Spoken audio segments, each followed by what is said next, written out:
I used to get 8 hours sleep. Now I'm very comfortable and efficient for 5 or 6 hours.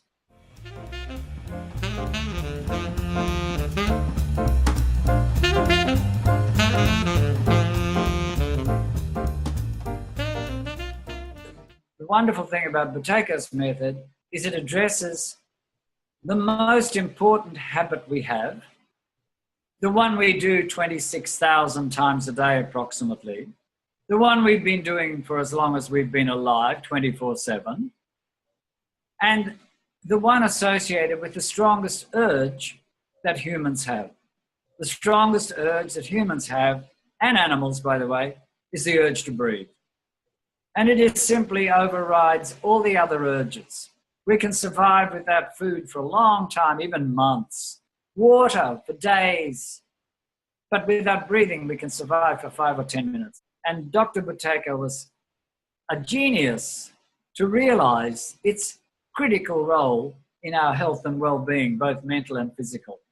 There is a medical norm, is there not, for breathing?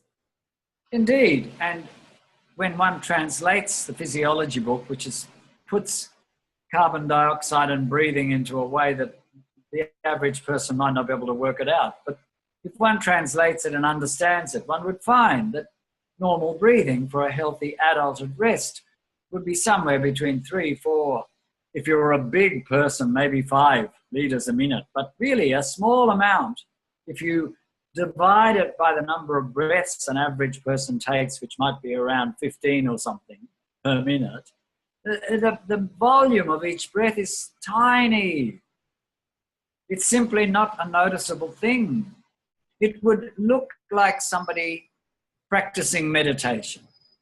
So when people sleep, for example, if their breathing becomes heavy, if their chest moves, if their mouth comes open, they'll be massively over-breathing and not getting enough oxygen all night.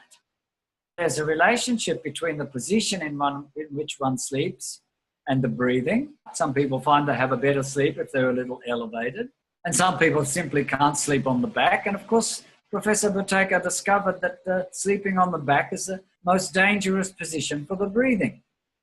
Would ancient humans have typically slept on their back? I don't think so, because they would have been in a very vulnerable position without walls necessarily, maybe outside, and they'd be exposing the most delicate part of their body is the front of the body, and they'd be exposing it to danger. So most likely humans huddled together up against walls or trees, but not lying down flat on their back. Not likely at all. Shakespeare talks a lot about sleep, and he refers to it in one of his plays as nature's soft nurse. I mean, would you say sleep is utterly beneficial? It should be. It could be. And for most people, it isn't anywhere near as beneficial as they would realize. And this is because their breathing pattern gets a bit haywire when they sleep. In a short, mostly people would need less sleep if they had good breathing, because their quality of sleep becomes highly refined. So a person with excellent breathing might only need 4 or 5 hours sleep, and they'd be very functional and very healthy and have plenty of energy throughout the day. But why is that? Well, that's because they have very good breathing. Shakespeare was referring, I believe, from what you said, to the importance of rest, recovery, recuperation, repair. These are the things that need to happen when one sleeps. And that would be on all sorts of levels. If you hyperventilate during sleep, the body is compromised on all sorts of levels. So clearly, the degree to which one can experience effective rest, recovery, recuperation, and repair will be highly limited by the fact that one is over-breathing and doesn't have enough carbon dioxide. So the quality of one's sleep is absolutely critical to our daily life and our general health and well-being.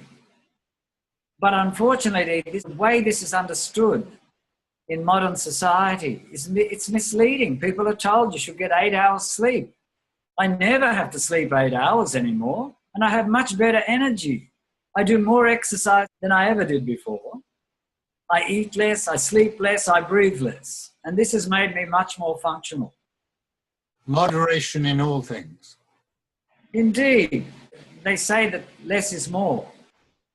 Certainly that's the case in relation to breathing. And this is a surprise to most people who've been affected by the kind of propaganda out there that taking a big breath is good for you. There's just no physiology to support that particular suggestion.